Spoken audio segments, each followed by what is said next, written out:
नमस्कार. श्री शिव महापुराण वायवीय संहिता पूर्वार्ध अध्याय क्रमांक 20 दक्ष यज्ञाचा विध्वंस. श्री गणेशाय नमः. वायुदेव म्हणाले, मुनींनो, वीरभद्राने आपल्या गणांसह दक्षाच्या यज्ञ मंडपात प्रवेश केला. तो मंडप विष्णू आदी महातेजस्वी देवांच्या चित्रविचित्र ध्वजांनी शोभून दिसत होता. तो कुशांनी आच्छादित होता आणि उत्तम प्रकारे सजवण्यात आला होता. तेथे ठिकठिकाणी सुवर्णाची पात्रे ठेवलेली होती. यज्ञकुंडात पवित्र अग्नी प्रज्वलित करण्यात आला होता. यज्ञ कर्म करणारे ऋषी त्याभोवती बसले होते. त्यांच्या मुखातून होणारा वेदमंत्रांचा घोष मंडपात दुमदुमत होता. वेणू, वीणा आदी मंगलवाद्ये मधुर निनाद करत होती. तेथे हजारो देवांगना आणि अप्सरा उपस्थित होत्या. दक्षाचा यज्ञ मंडप पाहून महाप्रतापी वीरभद्राने आणि त्याच्या गणांनी भीषण गर्जना केल्या. त्या गर्जनांनी अवघे नभोमंडल दुमदुमले. सागर प्रक्षुब्ध झाले. सृष्टीमध्ये मोठमोठे उत्पात होऊ लागले. पृथ्वी थरथर कापू लागली. महापर्वत दुभंगले. वादळी वारे वाहू लागले. अग्नी विजले. सूर्याचे तेज लोपले. ग्रह, नक्षत्रे आणि तारे प्रभाहीन झाले. सर्वत्र मोठा हाहाकार माजला. लोक प्राणभयाने व्याकुळ झाले. यज्ञस्थानी जमलेले सर्व देव, ऋषी, मुनी आणि निमंत्रित भयकंपित झाले. प्राणरक्षणार्थ इकडे तिकडे धावू लागले. त्यावेळी आपल्या अंगावरची वस्त्रे आणि आभूषणे गळून पडत आहेत याचेही त्यांना भान नव्हते. तेवढ्यात भद्रकालीने गणेश्वरांसमवेत यज्ञ मंडपात प्रवेश केला. वीरभद्रासह त्या सर्वांना पाहून दक्ष भयभीत झाला होता. पण वर करणी तसे न दर्शवता तो तसाच बसून राहिला आणि संतप्त होऊन म्हणाला, तुम्ही कोण आहात? येथे कशासाठी आला आहात? मुकाट्याने येथून निघून जा, अन्यथा चांगले होणार नाही.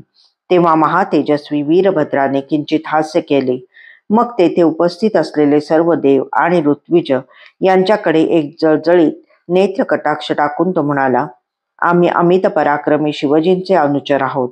आमचा यज्ञ भाग घेण्यासाठी आलेलो आहोत. परंतु आमचा यज्ञ भागच दिसत नाही. याचे काय कारण आहे? तुम्ही आम्हाला यज्ञ भाग द्या किंवा आमच्याशी युद्ध करा.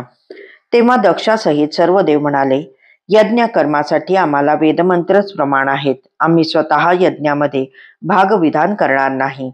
त्यानंतर त्यांनी ज्यात शिवजींचा भाग नाही असेच मंत्र म्हणण्यास सुरुवात केली. तेव्हा मंत्र म्हणाले, देवांनो, हे तुम्ही काय करत आहात? ज्यांच्या यज्ञ भागावर पहिला अधिकार आहे त्या महेश्वरांना त्यांचा भाग न देऊन तुम्ही मोठी चूक करत आहात. परंतु देवांनी त्यांचे ऐकलेच नाही. त्यांचा खोटेपणा पाहून मंत्र व्याकुळ झाले. ते सनातन ब्रह्मलोकी निघून गेले. ते पाहून वीरभद्राला अधिकच संताप आला. तो विष्णू आदी देवांना म्हणाला, तुम्ही मंत्रांचे म्हणणेही ऐकले नाही. दक्षाकडून होत असलेला शिवप्रभूंचा अनादर मुकाट्याने पाहत राहिलात, याला काय म्हणावे? तुमची बुद्धी भ्रष्ट झाली आहे का? की तुम्हाला आपल्या बळाचा गर्व झाला आहे? या यज्ञात तुम्ही आमचा जो तिरस्कार केलात त्या प्रमादाबद्दल मी तुम्हाला शासन करणार आहे. तुमचा गर्व आणि प्राण दोन्हीही हरण करणार आहे. त्यानंतर वीरभद्राने आपल्या नेत्राग्नीने यज्ञ मंडपास आग लावली. अन्नाचे ढीगही भस्मसात करून टाकले. त्याच्या महाकाय गणेश्वरांनी यज्ञ मंडपात घुसून मोठा उच्छाद मांडला.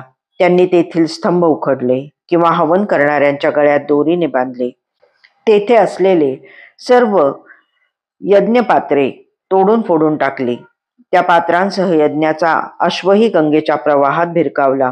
तेथे असलेले सर्व दिव्य अन्न, पिण्याचे पाणी, दूध, दही, तूप, मांस, सुगंधित भोज्य पदार्थ, लेह्य आणि चोष्य पदार्थ खाऊन टाकले आणि त्यांचा नाशही केला. त्यांनी वज्र, चक्र, त्रिशूळ, शक्ती, पाश, पट्टिश, मुसळ, तलवार, डंक, भिंदीपाल, परशु आदी आयुधे उगारून लोकपालांसहित सर्व देवांवर आक्रमण केले. त्यांच्या हाणा मारा, कापून टाका, भेदून टाका, नष्ट करा अशा गर्जनांनी सारा आसमंत दोनाणून गेला.